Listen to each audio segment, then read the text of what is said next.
Ми з України, ми знову на сімейному бюджеті.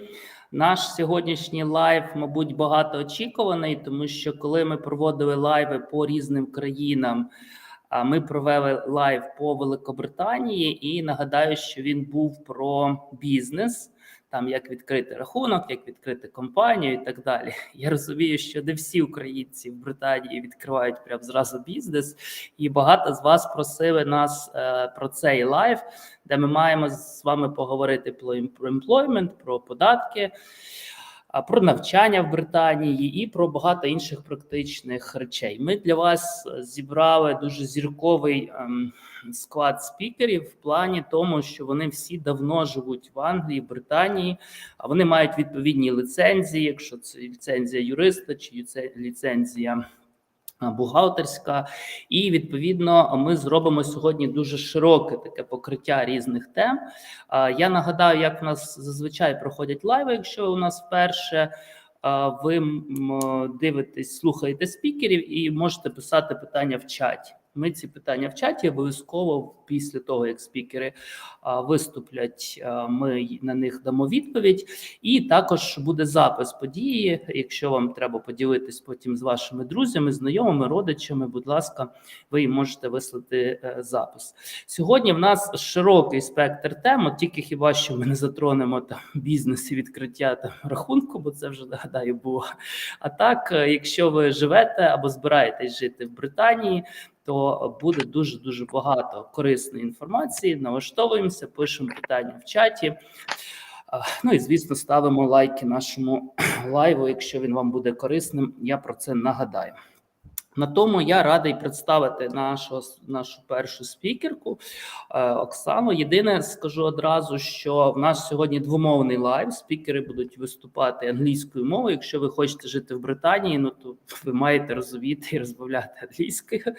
Oksana, she lived about 20 years in Ukraine, yes, but for many more years in UK, and she is a licensed solicitor. And she will give you an overview of employment and different other topics. Oksana, you can add a few words about yourself if you want to. I pass the floor to you. Okay. My name is Oksana Howard. I'm Ukrainian by birth. I've spent 20 years of my life growing up. I had a very happy childhood and very happy student years back in Ukraine. I moved to England under the under the student exchange program, and I have started as an interpreter in England, and then I've decided that I wanted to. So I have qualified as a solicitor under the English law partner and the head of corporate department at the English law firm called Coleman Coyle. The firm does a lot of international work, and we're also members of the international associate professionals who work with each other from different parts of the world. I specialize in corporate and commercial work, and I'm also a director in my firm. But when it comes to Ukrainian communities, particularly in London, and the reason why my speech in English is because I have trained and qualified as a just easier to express certain English terms and certain legal terms. So our firm, Coleman Coyle, we specialize in corporate and commercial work. We also advise matters on litigation matters and private client matters, property team. So we advise on all matters when it comes to starting and developing, as well as we cater for all of the various needs of private clients and for them to assist with their lives in the UK. So because of my background with the British Ukrainian Chamber of Commerce in London, as my firm Coleman Coyle, supporting the children's charity back in Ukraine. My presentation, I just wanted to highlight to you some of the issues that the Ukrainian refugees, when coming to England after fleeing the war in Ukraine, when renting properties in England, for example, is one of the topics that comes up. And I often also from the Ukrainian refugees coming to London who have various trying to find accommodation. And of course, you all probably know that we have however, not everybody wants to opt out or to use the scheme to try and find the properties on a private basis and to rent on a private basis.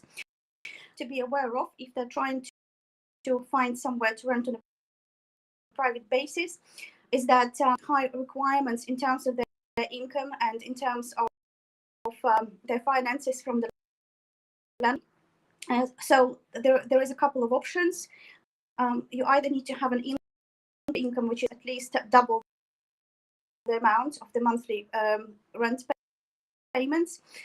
You need to make an upfront rent deposit payment to cover for 6 to 12 months rental fees. Then it's also an option. Or you can use the services of the guarantor, but it has to be the UK resident. And also the landlord's requirements in terms of that person's income are quite high. I often liaise with real estate agents here in the UK, and estate agents based in the UK. He's also from Ukraine. If you need his contact details, if you need us to any of your accommodation issues or trying to find an accommodation in the UK, more than happy to put you in touch with him. So, of course, we would be happy to provide you with advice in terms of, and this is something that we're doing on a pro bono basis, trying to help you to settle in the UK, because we understand what and how hard it is also to move to a different country. So we're trying to make it this transition period is smooth. So please feel free to contact us if you have any issues in terms of renting or finding the property in the UK to rent or to buy. With regards to employment, this is something that we do as a law firm. We advise on various employment issues, redundancies, dismissals, any grievances between the employers and the employees. Comes to Ukrainian refugees trying to find the job here in the UK.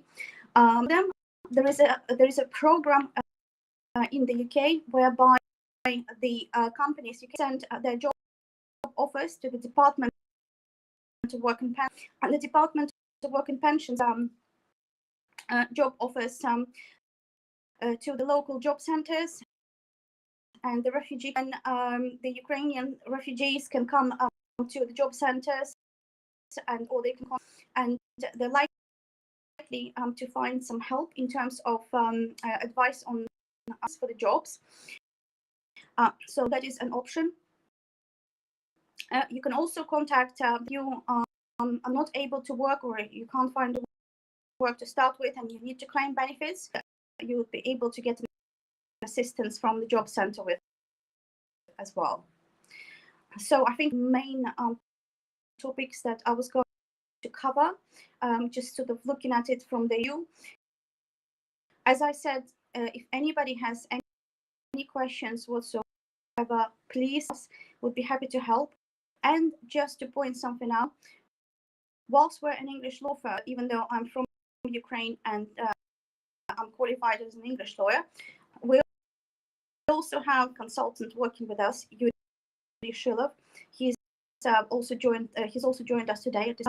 And Yuri, myself and Yuri, we've had a long-standing professional relationship, and we had through our partnership with Yuri's firm, we had an associated partnership relationship with Yuri's firm in Kyiv.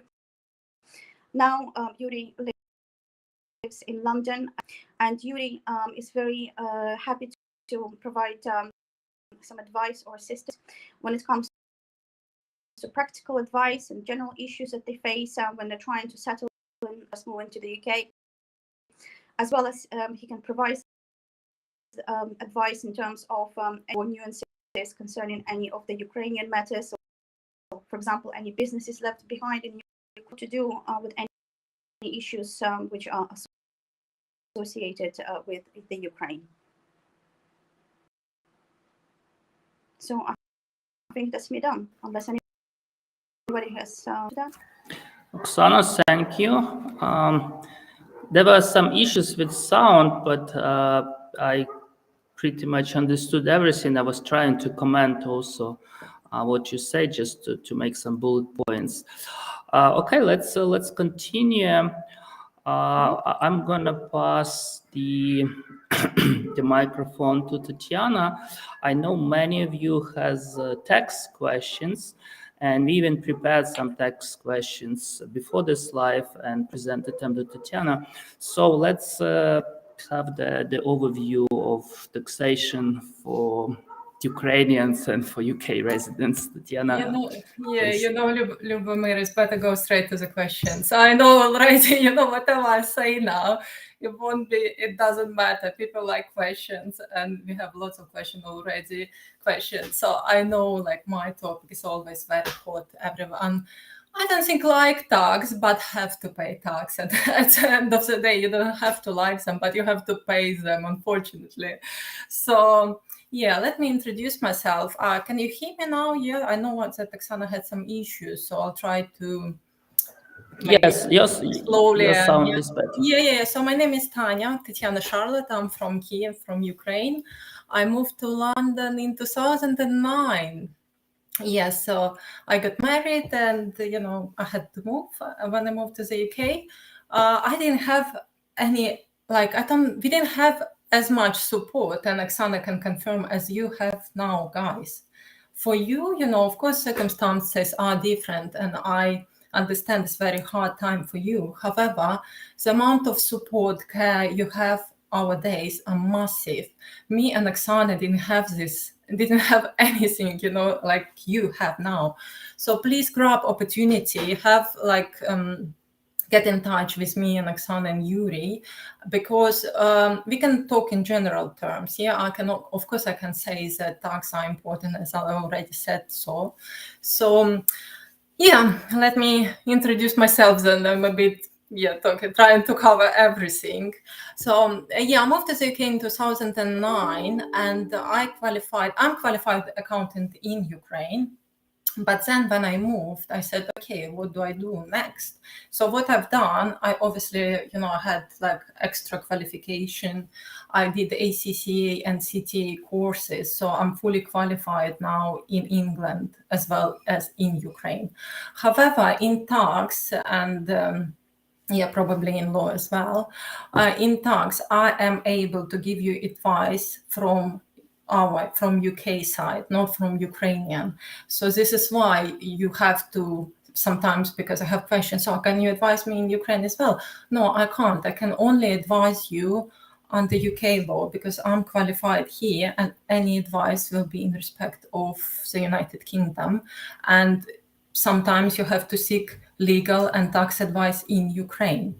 So I work for RPG Crowe Chapman. This is an accountancy firm which was established in London in 1892. So it's more than 100 years ago. So it's very established practice. We are growing, and we have about 80 of qualified staff. We do audit, tax, and accountancy. So pretty much everything you ask me, payroll, audit, tax, companies, self-employment, employment, residency, coming into UK, moving out. So we cover everything. And what I specialized is actually what I have to talk about, like residency, position, domicile, non-domicile, moving to the UK, filing self-assessment, self-employment pages, compliance, giving advice, because you have to, as you pretty know, all of you, I would assume, should know by now that, okay, when I come to the UK, my residence position is going to change. I'm no longer in Ukraine, and even so, I still may work for Ukrainian company or can be self-employed. However, I perform my duties in the UK. And this is very important to understand, that you can be paid anywhere in the world in any currency. However, because you do your duties in the United Kingdom will want to tax you, of course. So yeah, this is why important to establish your, first of all, your residence position and your domicile status. Yeah, as you may know by now as well, lots of people saying, oh, because I'm here more than 183 days or less than 183 days, it doesn't mean I'm resident, or vice versa. Yeah, so it's one of domestic test, like it's a small part of the test to determine or to establish your UK residency position. It's not just that question you have to ask yourself. There's so many questions, and there are orders as well. It's a rules you have to follow. You cannot just pick that question and say, oh, because I don't spend more than 183 days, it doesn't mean I'm okay. No, it can be okay. However, there are other questions you have to answer as well. So why it is important? Because obviously, say, as soon as we establish your UK residence and say non-UK domicile, which we are here, we are non-UK domiciles, and this is different terms. Yeah, residence and domicile is different terms. So you can be UK residence but non-UK domicile, and you have income, you have UK income, or you have Ukrainian income, or you may have some American or any other country income. It's also possible. And you're paying tax in Ukraine, you may be paying tax somewhere else. And then now you're going to say, okay, and I have to pay tax here in the UK. Why do I have to pay them? So yeah, I would say, yeah, you have to pay them. However, you can have maybe, that is a credit against your taxes, which you already paid. Maybe you don't have to pay Ukrainian taxes any longer as well. You just have to pay our tax. So it's all different scenarios, and each case can be individual. Yeah, there are rules I have to follow. And if I'm going to start going through the statutory test, we're probably going to finish by tomorrow morning because, it's going to be some questions. And but you have to be aware of this. You have to be aware of also, say you have this domestic law, but also you have double treaty on top as well. So it kind of, this is why I love my job. And this is why I'm in demand. It can be interesting. And obviously, I don't work for HMRC. I don't work for, our tax authority. I work for RPG Crouch Chapman, and we always support our clients and trying to I always say my chat line is, I'll help you to save your tax in legal way, or I feel you make money on your tax, So obviously you don't have to be scared to come to me and talk to me and say, oh my God, I've been working hard and now Tanya is going to take all my money because I have to pay tax and I don't want to pay them. No, it won't be, if I will explain you how it works, and by knowing rules, you will be more comfortable, and then you can establish your business and, just do things right in this country, because at the end of the day, we love England and we are paying tax to have this comfortable life here. Compliance. Let me quickly talk about compliance and about tax year, because I know in Ukraine you have your tax year runs from January to December. In England, it's very old, and you wouldn't know if you never heard about it. Our tax year starts on 6th of April. So our current tax year started on 6th of April 2022 and will finish on 5th of April 2023. So you have to be aware of this, that we are different, and our tax year for individuals are different. For companies, it can be any tax year, can be any month, can be September, can be December, can be March. So I think most popular months is like March and December, but it doesn't matter, it can be September, May. So there is different rules as well for filing your tax returns. Yeah, for individuals, they're quite generous, I think, and not everyone in the United Kingdom have to or must file the tax returns. No. but you need to know them, you need to know these rules and why you may need to file your tax return. But I would assume so in cases and say current circumstances here for Ukrainians who came to this country, maybe through the years. Obviously, you don't come to the United Kingdom on the 6th of April. No, you can come in May, you can come in July, you can come in August. So there are some as well rules which allow you begin your tax year, and this is very important to hear this now, to start in May or start in August, not in April as well. Yeah. So, but this rule is not like automatic. So obviously you have to qualify for this. It's called split year treatment. If you Google, guys, it's called the split year treatment.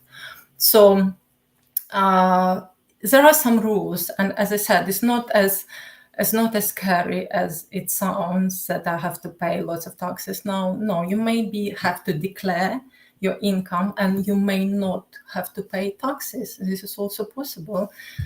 Because I think that the United Kingdom is very generous, and you can have £12,500 per year absolutely tax-free, so you won't be paying any tax, which is very good to know.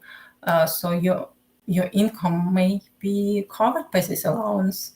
Also, you have other allowances as well, which you just have to know how to apply them.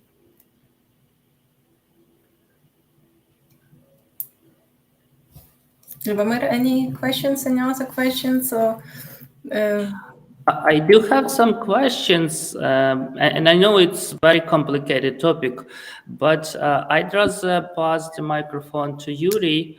Then I'll ask the questions about tax, and we do some questions in chat. I believe 3 questions too.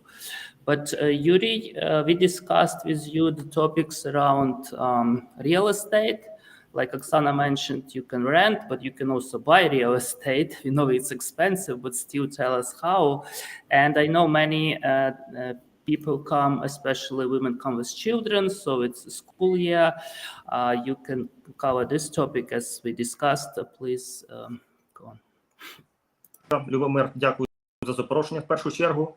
Let's make it a little bit easier for Ukrainians. So to bring my actually information to those who probably doesn't speak English well still. Yes, as Oksana and Tetyana, yeah, it's very necessary and important to speak English here, because that's a way to proceed here with your life. Отож, те, що стосується, по-перше, трошки з моєї історії, я сам особисто пройшов шлях своїм, пав його тут в школу, коли мені було 6 років, і вже минуло 12 років, ми пройшли весь цей шлях від вступу до коледжу тощо. Те ж саме стосується придбання нерухомості. Я допомагав багатьом українцям також влаштовувати своїх дітей тут, допомагав. Тому цей досвід, ці знання не просто знання юриста, це знання людини, яка безпосередньо весь цей шлях. Отож, для українців наразі є дуже гарна новина. Вона тут посвідку на проживання, можуть своїх дітей навчати в школах до 18 років. Це дуже добре. Це перше, те, що стосується навчань у навчальних закладах. Знову ж таки, якщо у вас є посвідка на проживання, то для вас ціна Британії. Тобто вона фіксована і вона становить 9250 фунтів на рік. Можна стати знижка, тому що, в принципі, таке навчання коштує 20-25 тисяч. Можна скористуватися і треба користуватися. Це ви отримуєте одну з найкращих освіт. Це те, що стосується освіти безпосередньо. Те, що стосується нерухомості, я думаю, на відміну від України і багатьох інших країн, неможливо придбати нерухомість за готівку, в сенсі, що неможливо перенести готівку і придбати безпосередньо угоди щодо нерухомості проводяться через соліситора, як, наприклад, Оксана. Це дуже велика гарантія і запорука того, що угода буде укладена коректор, перевірить повністю і забудовника, а також перевірить особу, яка придбає. Відбувається фактично ви можете навіть і не бачити продавця, по суті, безпосередньо соліситор. Тому це дуже важливо також розуміти. Знову програми щодо іпотеки, mortgage, і на якомусь етапі, коли ви пропрацюєте, ви зможете скористуватися, і, в принципі, ставки значно нижче, ніж тому, в принципі, це так дуже-дуже коротко. Звичайно, у нас немає часу, щоб все це. Але якщо, можливо, у наших глядачів будуть якісь питання, більш детально, вистачило часу. Дякую.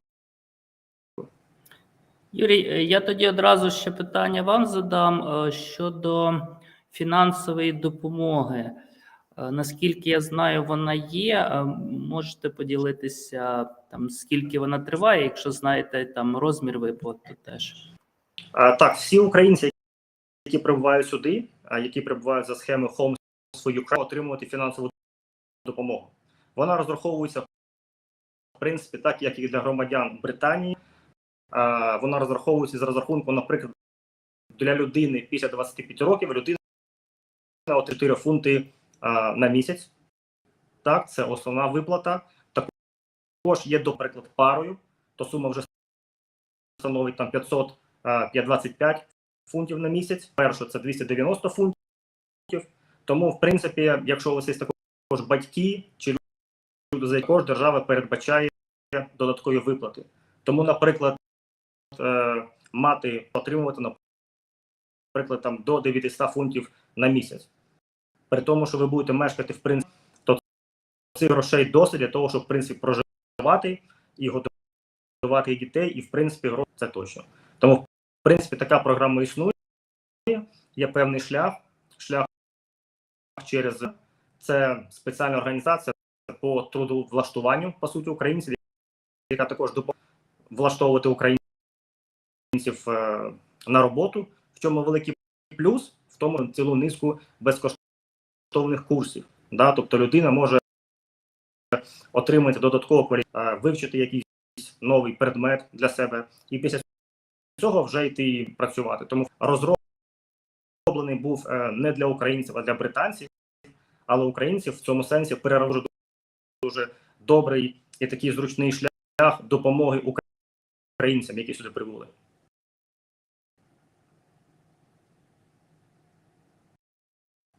Так, дякую, з цим розібрались. І зразу легке питання, мабуть, чи можна платити орендою готівку? Ви сказали, що купити нерухомість ні, чи можна оренду готівкою платити?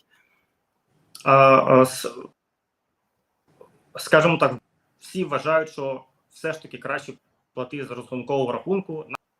На розрахункова система побудована таким чином, щоб всі були захищені в процесі в будь-якому кошті. І, в принципі, є агенції нерухомості, які безпосередньо відповідають за цей процес. Вони можуть отримати платежі від вас, в свою чергу платите далі. Але я вважаю, що, в принципі, на сьогодні питання може не досить актуальне, тому що, в принципі, всі вже перейшли на безодіг. До речі, можна вільно відкривати рахунки в Британії, є спеціальні програми, з особливою увагою ставляться до українців, у вас не буде проблем з відкриттям рахунку, з цей рахунок. Тому, в принципі, таке питання, воно, я думаю, що вже і не актуальне, по суті. Давав як юрист все ж таки робити всі платежі, робити все ж таки у безготівковому вигляді. Заплатили за квартиру, і ви можете проживати. І британське законодавство так побудовано, що немає якихось підстав, коли просто так попросити залишити квартиру. Держава і законодавство захищає вас дуже сильно в цьому випадку. Тому сміло підписувати договори оренди.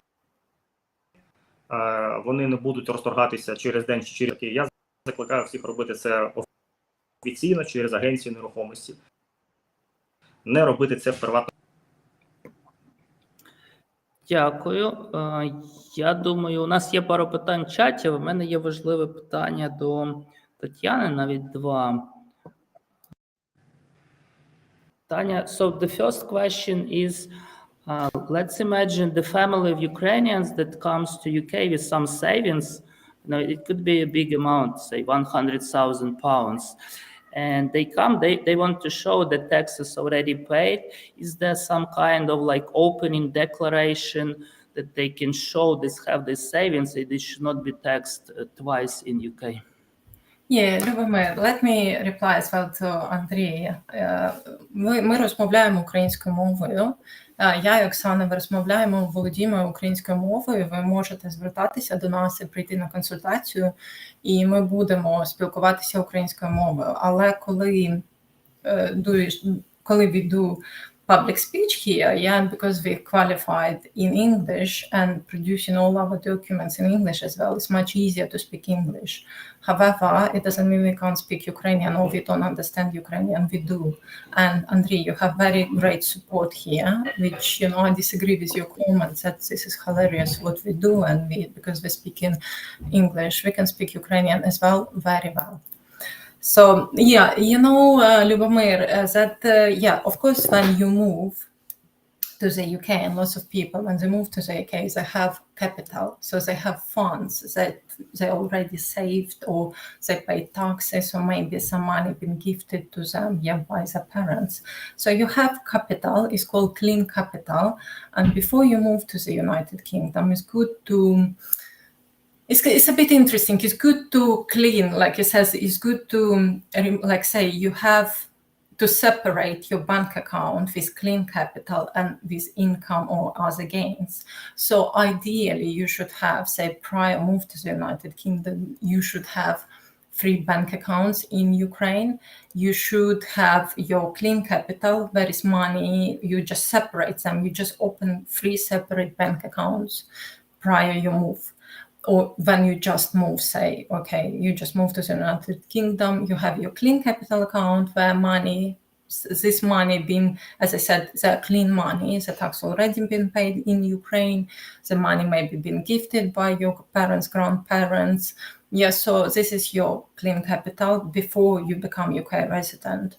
Then you have other income, say income account, where probably your salary or your dividends or your bank interest is paid to that account. And you have third account, which is capital account.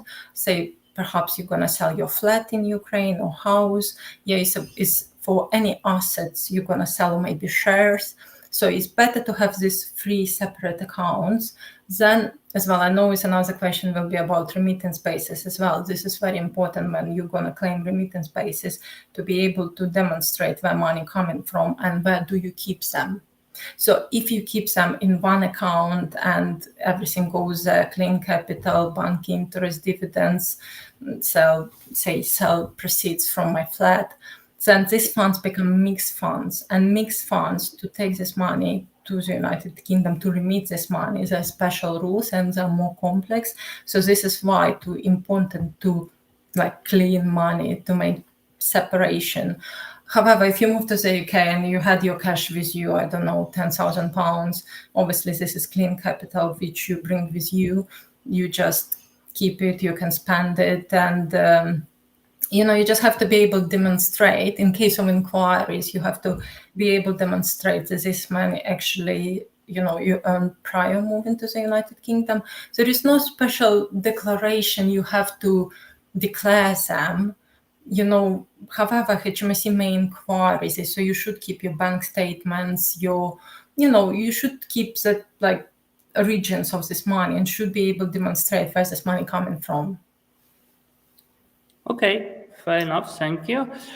And I'd like to comment the language topic. Of course, for me, everyone in Ukraine should know English, at least at basic level. But coming to UK and not understanding English is nonsense.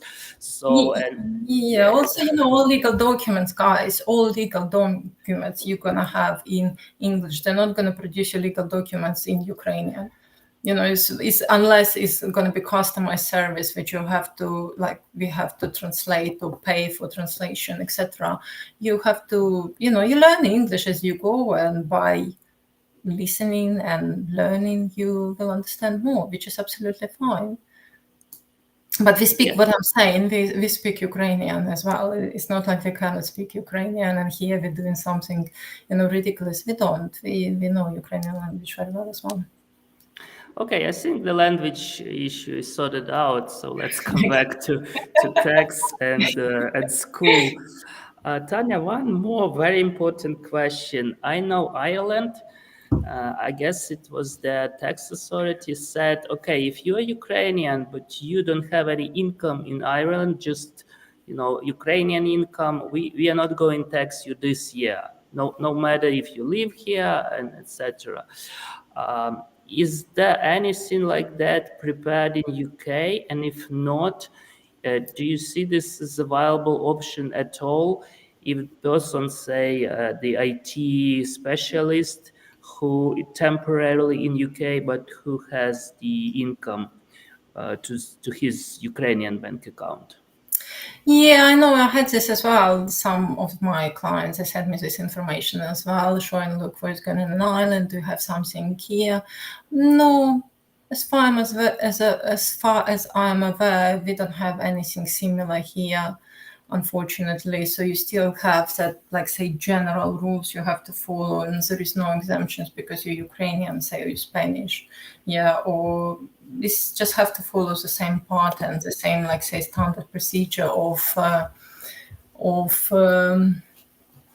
filing, say, compliance, etc. There is no exemptions just because I'm Ukrainian.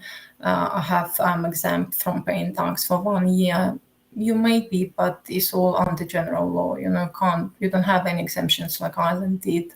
And also, you have to understand, Lubomir said, it's a saying, nothing permanent is temporary. So, yeah, you do stuff, you think it comes for maybe 6 months, but become a year or more. So this is why, you have to think about tax, because you may think, all right, I come here, maybe stay for 3 months and I go back home. And some people may go back home, but some people may settle here and stay for 10 years. You don't know. So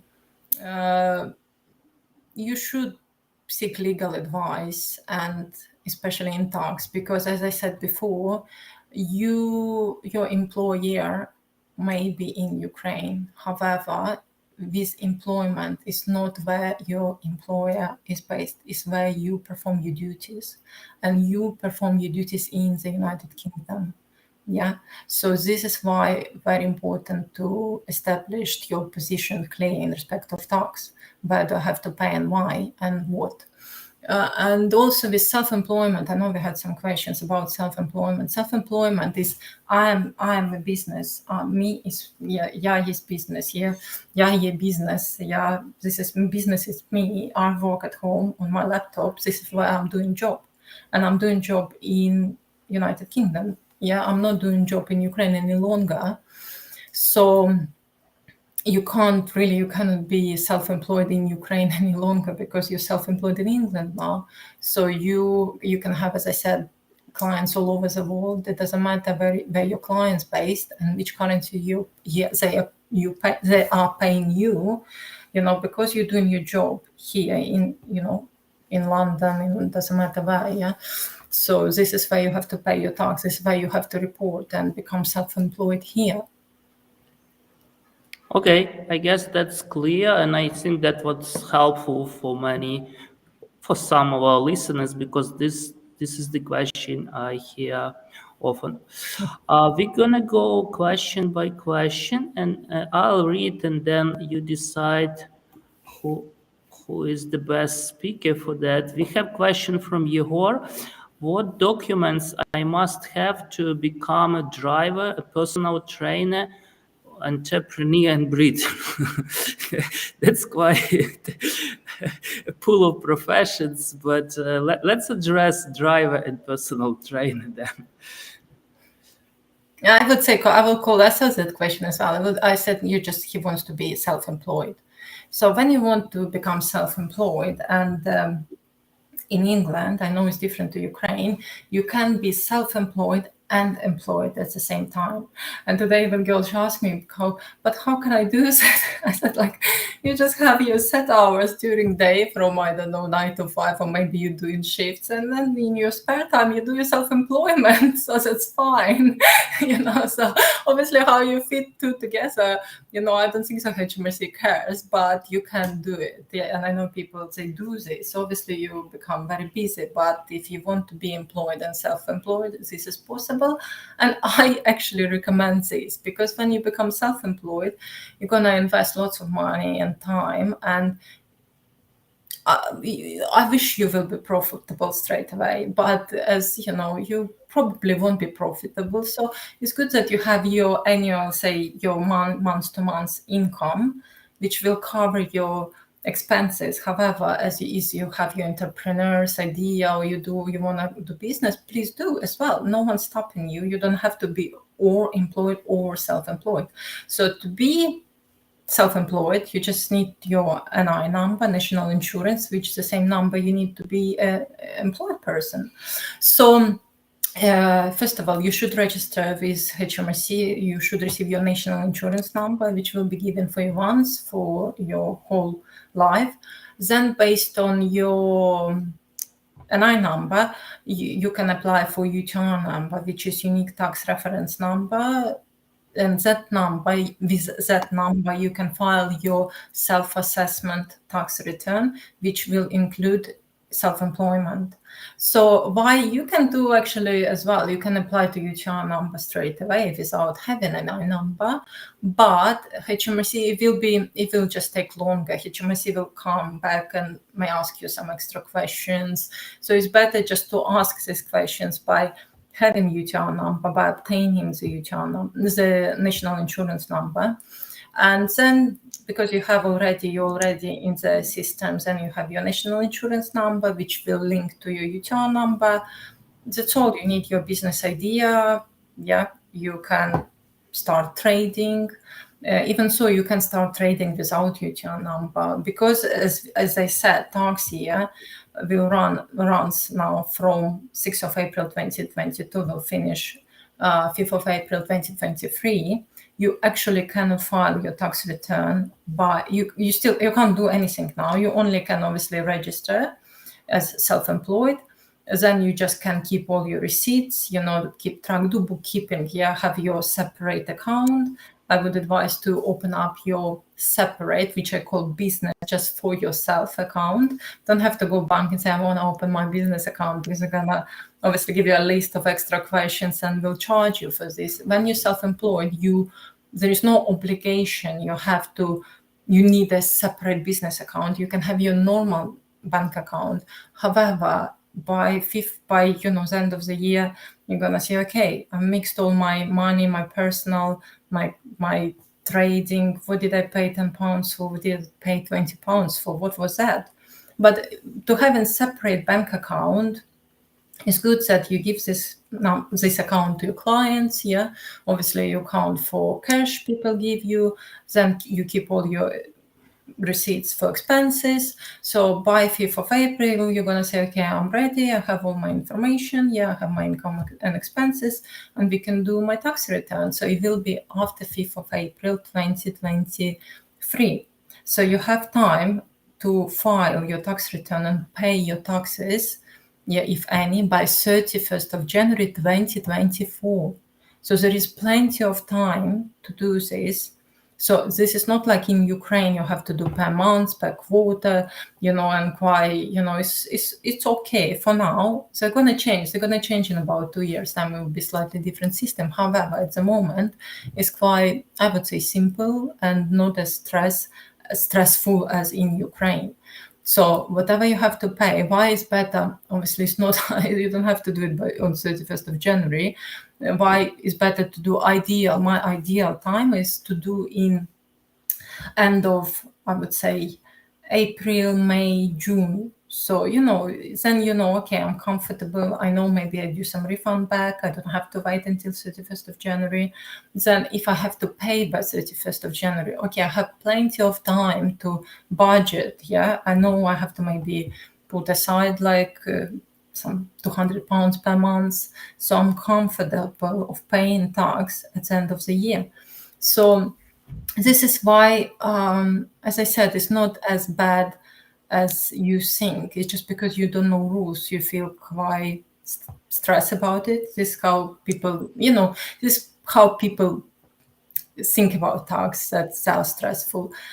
Say or not, if you have specialists who can help you, I guess. some people want to do themselves, they can as well. I'm not saying you can't. You can if you're comfortable and you can Google stuff. However, in your situation, when you come to the United Kingdom, and especially when you have income, say, from Ukraine, you have split year treatment, you might claim remittance basis. This is complex. This is area which is complex area. This is why we study here. Yeah, it's not, say, as basic tax return, which can be. So for this reason, I would recommend to come to me and speak about it. Then you will understand, okay, what do I need to do, how much this will cost, and, you know, yeah. Okay.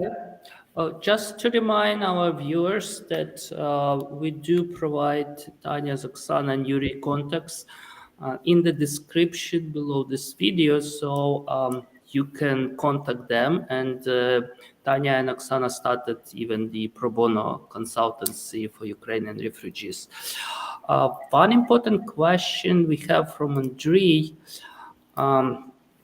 So it sounds like he is considering his options, whether to pay in UK or maybe to move to some other country.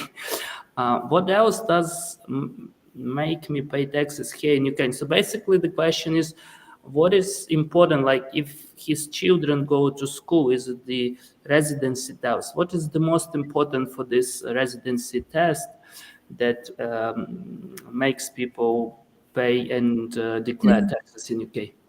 Yeah, so you know that like you have tests, which is, as I said, it's a complex test. You go and buy, like it's like a map. You know, I can show you actually. I have this. It's just my handy. Like for example, yeah, you have this like your questions you have to follow, and you do this. It depends on your answers. So it's always we always start like say. What number of days have you spent here? So number of days comes first. So it depends on your number of days. Say I only spent maybe 10 days in the UK. Yeah, so we have lots of tourists, for example. Yeah, so they come and go, maybe stay for few weeks, whatever. What do they have to pay tax? No, they don't have to pay tax. So it depends. Obviously, you know, have you been to the United Kingdom before? You know, so. If you haven't been to the United Kingdom before, or maybe it was like on tourist visa, we haven't been resident in this country before for the past 3 years. So then if you spend less than 46 days here, you are automatically a non-UK resident. Then another question as well, where do you have your job? If you have full-time employment abroad in Ukraine, but as I said, you do this duty in Ukraine. It doesn't mean I work here on my laptop, but my employer there, so therefore I have full-time job in United Kingdom, in Ukraine. No, you have full-time job here. This is what you have to understand. So, but say if I have full-time job in Ukraine, yeah, I come to the United Kingdom for less than 90 days. So I can spend here less than 90 days. I have my full-time job in Ukraine. So I go back to Ukraine to do my duties. I come here, I don't work for say more than 30 days. So what do you mean by work? If you work, if you're using your laptop, your phone, doing work emails, or, you know, if you work for more than 3 hours in the day, this is counted as a whole working day in the United Kingdom. So this is important, yeah. So then, okay, as I said, you do spend less than 90 days full-time employment abroad, then you're automatically non-UK resident. As well, where is your home? So where is your home? Your home in Ukraine, you go back to your home, or your home, but here you're going to have home in England now, because obviously you can't go back. You might have home in Ukraine, but it's not like you're going back to your home. You're going to stay here. So you're going to have 2 homes here and in England, in Ukraine and in England.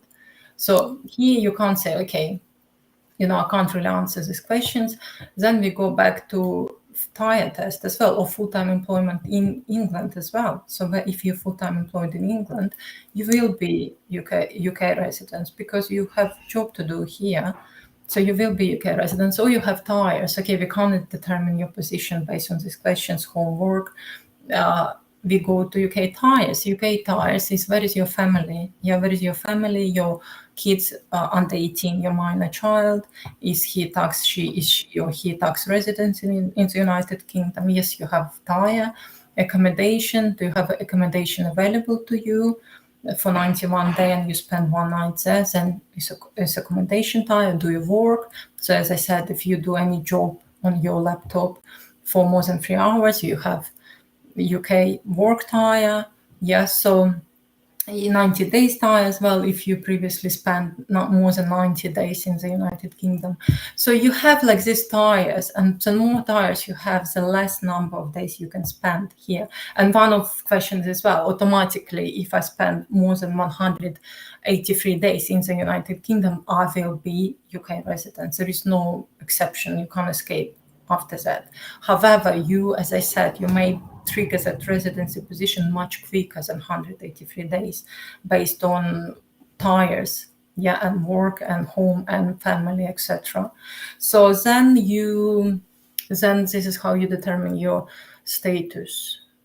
Did I answer the question? I forgot to. I think you provided understanding, and obvious. We always recommend to consult on individual matters because you mentioned quite a few parts of this test. So Sorry, Lubomir, I can see now. And if I make me pay taxes, if I won't be here for more than 183 days. So yeah, you're saying, Andriy, that if you're less than 183 days, therefore I don't have to pay any taxes and I'm just gonna leave the country and whatever. Possibly yes, possibly no. I don't know. As I said, I don't know. We need to. Obviously, if you're asking these questions, you have some more into it, I guess, than just 183 days. Okay, let's move on. We have about 10 minutes left, so maybe I'd like to bring back Yuri to our conversation and address this rent. Oksana said that you should be financially viable, like you can show that you have 12 months on your bank account and then they'll rent you, or you have UK income. But what if not? Like what's the best strategy to find rent, especially for homes for Ukraine is very important topic because you can stay on the limited number of months in the guest house, right? In a sponsor house. So Yuri, what's your recommendations on rent seeking? Що я можу сказати? Ну, є декілька простих шляхів. Звичайно, якщо є гроші, це сплатити за 6 місяців наперед.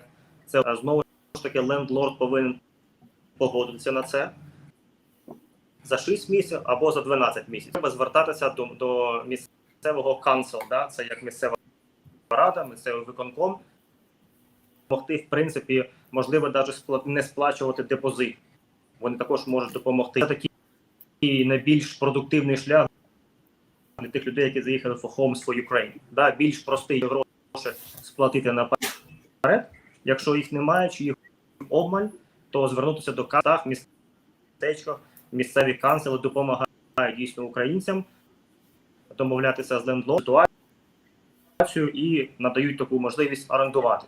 Це таке є.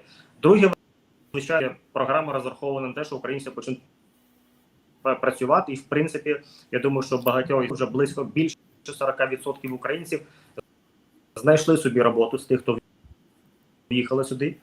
І через деякий час у всіх українців буде нормальна ситуація стосовно доходів і також можливості оренди.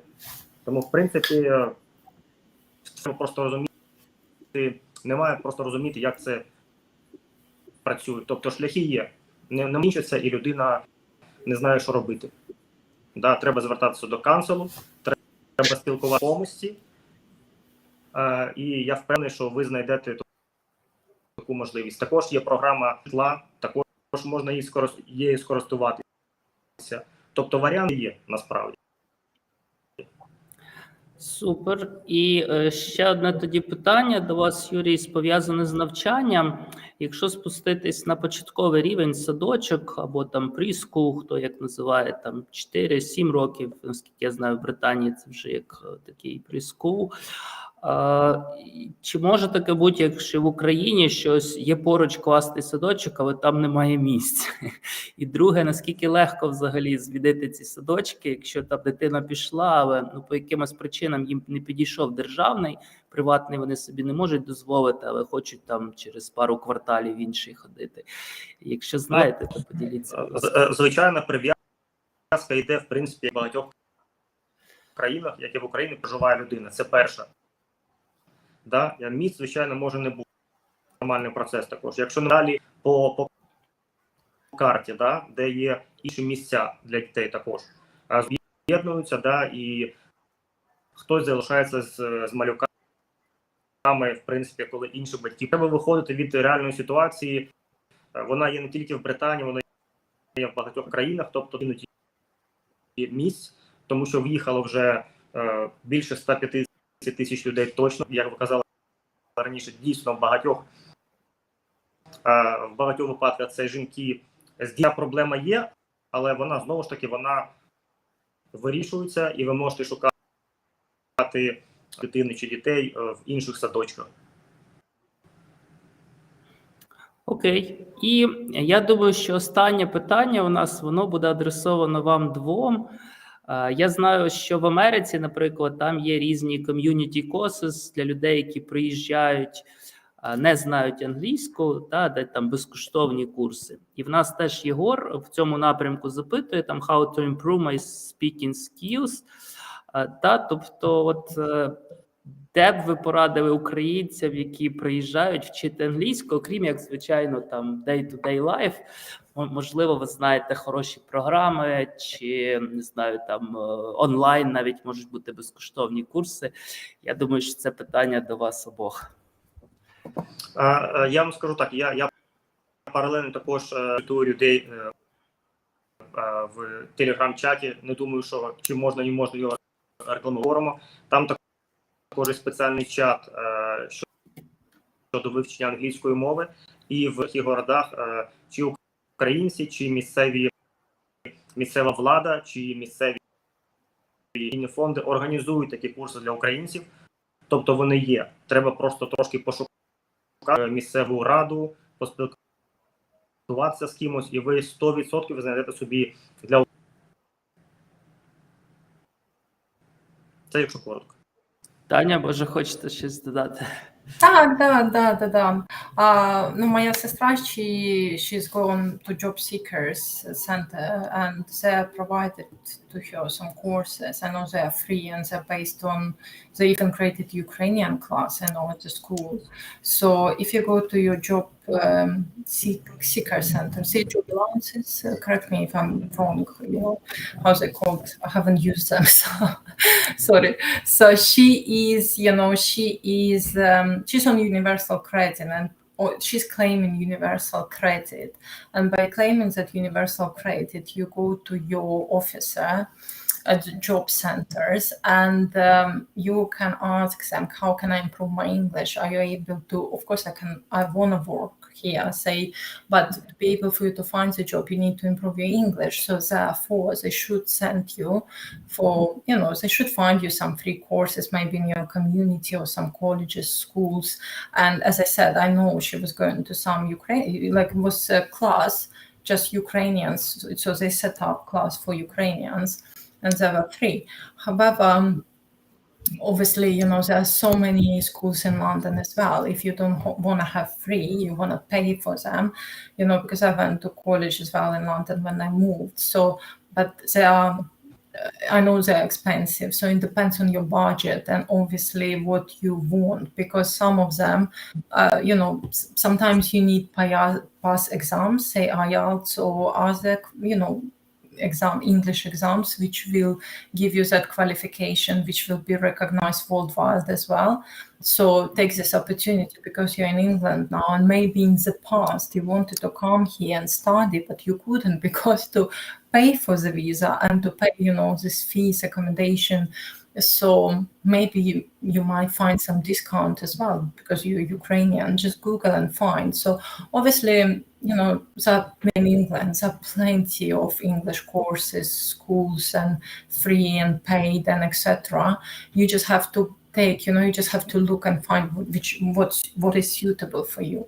But then what you have to do, what I've done, you have to say watch TV in English, not Ukrainian channels. You have to watch English channels, films with subtitles, have your notebook, have your pen and paper, and note down your new words. Yeah, you use your English. This is what my husband told me to do, and he's a teacher, he's a qualified teacher, and we used to be, oh my God, I had my, you know, I have my notebook, I have to do my, you know, like words I don't know, you have to write them down, you have to remember them, you have to learn, say, 10 words per week. So it's a hard work, but because you're in this environment, everyone will speak English, you will pick it up and go into, don't stay. I know it's easy and helpful to stay in your Ukrainian communities and speak Ukrainian language. However, it's very good to mix and get out of Ukrainian communities and go into whatever communities. It doesn't matter what nationality, you know, they speak English. So for people who doesn't speak Ukrainian, yeah, they should be speaking English. And by speaking English to other people, you will learn. You won't learn by sticking with Ukrainian community and you think, oh, I'll learn, but you won't. You have to put yourself into English speaking environment, write words, you know, stay in English families. I know lots of you have this home for Ukrainian schemes, living in English speaking families. This is fantastic. This is how you learn, and people paying money for this, you know, just to take this opportunity to come to the United Kingdom and learn English and stay with English families. So take this chance and just learn, remember and learn, that's all. Thank you, Тетяна. Дякую, Юрій. Шановні глядачі, ви теж можете подякувати або просто поставивши лайк цьому відео, або написавши в коментарях «Дякую», «Thank you». Нам завжди приємно, спікерам завжди приємно. Я бачу, що 22 людини нас подивились повністю. Протягом лайву було і 30-35 людей, тому сподіваюся, що комусь наша інформація була корисна. Нагадаю, що ми даємо контакти наших спікерів під відео, і Оксана більше спеціалізується на корпоративних податках, то також, можливо, employment. Тетяна, ви всі зрозуміли, це податки. І Юрій може допомагати з різними речами для новоприбулих, наприклад, та сама нерухомість або навчання дітей в школах, університетах. Всім спасибі, всім спокійного, мирного вечора. До нових зустрічей на сімейному бюджеті. Дякую вам. До побачення. Дякую, до побачення, дякую.